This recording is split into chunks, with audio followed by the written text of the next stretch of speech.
Bon Non. après-midi. Bon matin. Bon après-midi.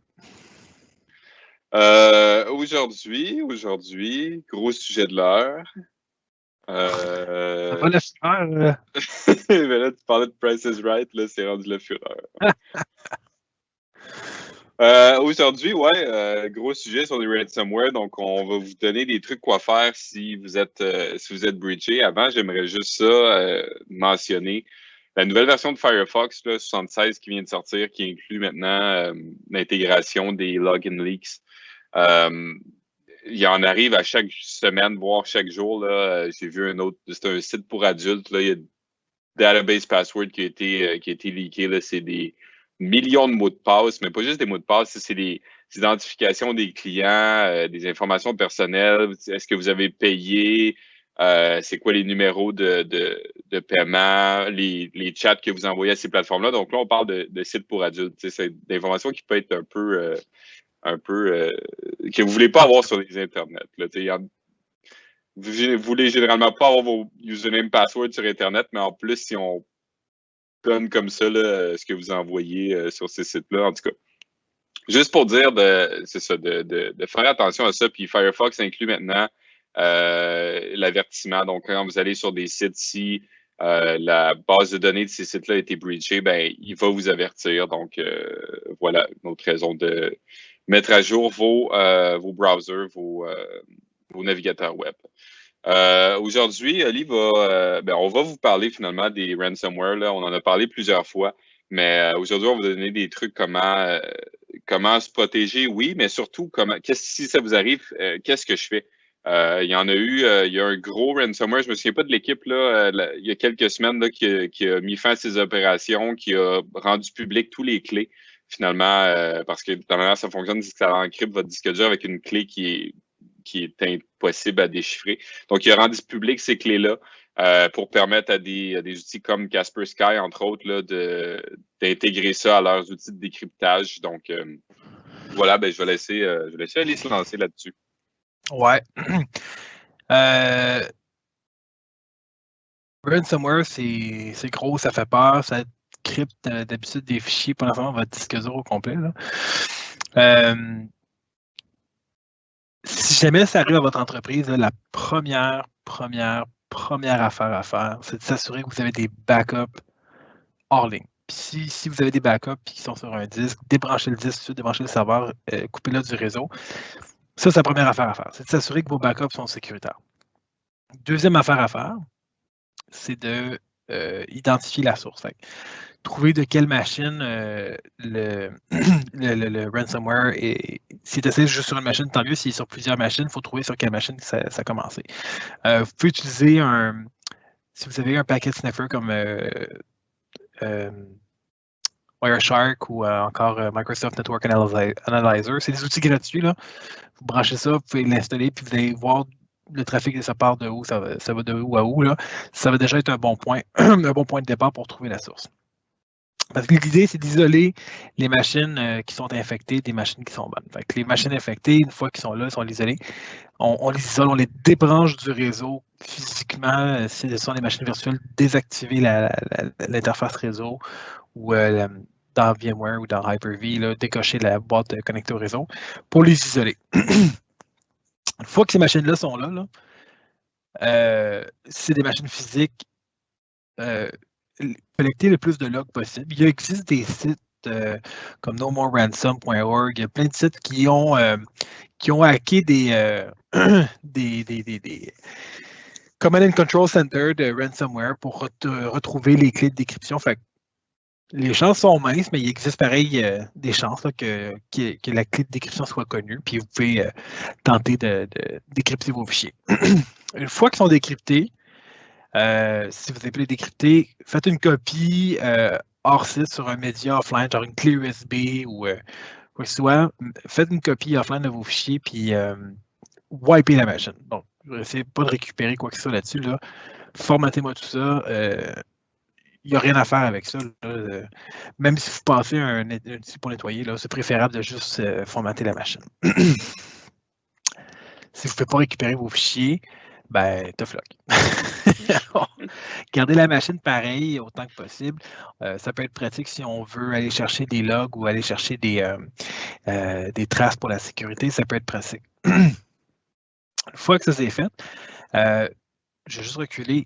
C'est super important. Payer jamais, jamais, jamais, jamais, jamais, jamais la rançon. Payez jamais la rançon. C'est juste d'encourager une industrie si vous la payez. Donc, la raison pour laquelle on a des ransomware, c'est parce qu'il y a du monde qui ne paye pas. Parce qu'il n'y a pas personne qui ferait le travail juste pour le fun. Là. C'est parce qu'ils reçoivent de l'argent au bout de tout ça. Fait que, si vous ne payez pas, ben cette industrie-là pourrait mourir de sa belle mort. Fait que payez jamais les fichiers, à moins que le payout soit plus petit que ce que ça vous coûterait de juste perdre le fichier. Surtout si vous avez des copies de sauvegarde, là, payez juste pas. Si vous n'avez pas de copie de sauvegarde et que ça que votre entreprise à terre, on peut avoir une discussion différente, mais dans la mesure du possible, payez pas la rançon. Finalement, une fois qu'on a identifié, qu'on a isolé la machine, on l'a nettoyé, on peut passer les fichiers au travers de plusieurs scanners antivirus, anti-malware offline. Donc, toujours sur une machine qui est isolée d'un réseau, qui est ce qu'on appelle une machine sandboxée. Là. Faites l'analyse des fichiers. Une fois que vous avez déterminé qu'ils sont safe, vous pouvez les remettre sur votre réseau. Vous pouvez commencer votre processus de restauration de données. Donc, c'est pas mal, grosso modo, la façon de faire si jamais vous êtes attaqué par un ransomware. Les gens dans l'industrie vont vous dire la première chose à faire, ça va être important d'avoir un plan de relève, là. Donc, d'avoir vos backups et de savoir quoi faire si jamais ça vous arrive. Fait que vous pouvez prendre la capsule qu'on fait aujourd'hui comme un template de départ pour savoir comment réagir au cas où ça vous arrive. Donc, on isole nos backups, première affaire à faire pour s'assurer que ça ne se propage pas. Donc, l'important, c'est de limiter la propagation. Deuxième affaire, on identifie les sources. Troisième affaire, on les isole, on les clean. Après ça, on considère la restauration des données. C'est la procédure à suivre si jamais ça vous arrive. Fait que c'est pas mal ça. Puis là, ça, c'est une fois que ça nous arrive, mais est-ce qu'il y a certaines choses que tu as mentionnées, là, certains points que tu as mentionnés que je peux mettre en place avant? Donc là, tu parlais d'isoler les sauvegardes, par exemple, hors site, là, exemple, une sauvegarde en cloud. Qu'est-ce que je devrais mettre comme paramètre pour pas que justement les ransomware aient encrypté ces données-là? Est-ce que je devrais ne pas permettre la modification, la suppression?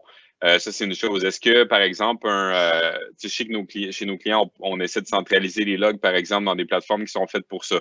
Soit pour avoir accès à ces logs-là, même si les machines sont compromises, ou soit pour analyser ces logs-là puis nous dire, hey, il y a peut-être quelque chose qui se passe. Donc, j'imagine que ça aussi, ça peut prévenir, pas l'encryption, mais que ça aille trop loin. Là. Il y a deux choses importantes dans ce que tu viens de dire, Mathieu. La première, c'est les backups, s'assurer vos copies de sauvegarde, là, d'avoir, si vous respectez la règle du 3-2-1, là, 3 copies de vos données sur 2 médias différents, dont un qui est hors site, vous êtes en affaire. Donc, ce qui est important, c'est d'avoir un air gap dans vos backups. Un air gap, c'est vraiment où est-ce que vous avez une copie de vos données qui est inaltérable. Donc, c'est impossible de modifier le fichier. Il y a plusieurs équipements qui font ça. Les data domains de Dell sont super pour ça. Si vous avez le budget pour vous acheter ça, vous avez un gros environnement Dell Data Domain, c'est super pour ça.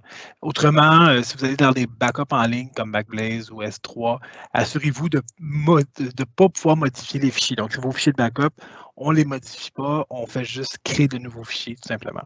Donc, c'est la bonne façon de faire. La deuxième chose, pour les logs, effectivement, si vous avez un système d'EDR, un système de collection de logs avec un SIEM, il va pouvoir détecter rapidement un malware, puis il va pouvoir prendre action automatiquement pour l'isoler. Donc, oui, c'est un bon outil à penser. Donc, CrowdStrike, Carbon Black font tous des bons produits pour ça. Ouais. Ouais, vraiment intéressant. Puis ça, c'est des produits qu'on peut avoir en SaaS. C'est des produits, c'est une pièce d'hardware que je mets chez nous. Comment ça marche? Les DR que j'ai mentionné, CrowdStrike, Carbon Black, ce sont des SaaS. Vous pouvez utiliser Elasticsearch on-prem si vous voulez faire la collection de logs. La plupart des CIEM intelligents vont être en SaaS, ouais. À moins de dépenser plusieurs centaines de milliers de dollars pour avoir un CIEM on-prem, mais généralement pour notre clientèle, un CIEM SaaS, ça va faire l'affaire. Ouais. Cool. Ouais, puis même si je vais, en fait, si vous allez dans des plateformes de sauvegarde en ligne, je dirais même non seulement, très bon point que tu as mentionné, de ne pas permettre la modification, la suppression de ces fichiers-là, mais pas seulement dans l'application avec laquelle vous faites vos sauvegardes, donc pas seulement avec Veeam, pas seulement avec, bon, peu importe c'est quoi l'application, mais vraiment, par exemple, je prends Backblaze ou je prends S3, les clés que je vais créer pour connecter cette application-là, ne donnez même pas les droits de modifier des fichiers. Donc, ces clés-là doivent seulement avoir les droits d'écrire dans ces répertoires-là. Puis évidemment, ben, on n'utilise jamais les master keys. Là. On crée d'autres clés séparées pour chacune des applications, des accès. Là, que, exemple, j'ai un NAS que je veux backuper, ben, je vais créer un jeu de clés pour ce NAS-là. Qui ne sont pas la master key et qui ne permettent pas finalement d'aller modifier ou d'aller supprimer des fichiers parce que bon, les malwares sont de plus en plus intelligents, pourraient connaître les applications, aller modifier les paramètres de l'application pour aller supprimer ces données-là, dépendamment de comment c'est configuré. Tout à fait. Cool. Ça fait le tour de la capsule. Avais-tu d'autres points? Non, j'ai pas d'autres points. Cool, ça fait le tour de la capsule. Fait que, grosso modo, là, les actions à prendre après, je pense qu'on avait 4 points, Eli, 3 points? 4 points, ouais. Donc, 4 points. on isole nos backups, on s'assure que nos backups sont safe. Connectez-vous avec une machine qui n'est pas sur votre réseau, bien sûr. Donc, on isole nos backups, on détecte, enfin, on isole, enfin, on trouve les machines qui sont infectées, on les isole, puis on commence après ça les activités de nettoyage puis de restauration. Cool. Donc, 4 points. Ce qu'on va faire, on va mettre ça en graphique bien simple. Là, donc, ces 4 points-là à prendre. Puis, évidemment, si on a 2 recommandations à donner, il y en a plus que ça, mais les deux absolument à voir, là, je pense qu'on l'a bien mentionné, c'est la règle des 3-2-1. Puis, c'est d'avoir une solution qui permet de détecter d'avance là, quand il y a des choses anormales qui se passent, Carbon Black entre autres, puis les autres que tu as mentionnés. Ouais. Donc, on pourra mettre ça aussi dans le graphique. Cool. Ça fait le tour. On se voit demain sur un autre sujet. Ça marche? Ça marche. Salut.